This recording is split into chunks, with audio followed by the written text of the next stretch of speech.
Hello friends, welcome back to my channel. তোমরা তো নানা ধরনের পকোড়া খেয়েছো। তোমরা কি কখনো সাবুর পকোড়া খেয়েছো?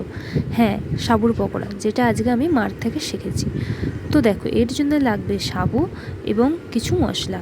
আর এদিকে দেখো, আলুটা সিদ্ধ বসিয়ে দিয়েছি। সিদ্ধ একটা আলু একটু শক্ত ছিল, তাই মা চেঁচে নিল। এরপর দেখো দিয়ে দিলাম সিদ্ধ আলু, এরপর দিয়ে দিলাম জিরে গুঁড়ো, চাট মশলা, লঙ্কা কুচি, ধনেপাতা কুচি, নুন আর আদা কুচি। ব্যাস, এই কটা মশলা। এরপর ভালো করে মাখিয়ে নিতে হবে, তারপরে নিজের মতো করে শেপ দিয়ে ভেজে নিতে হবে।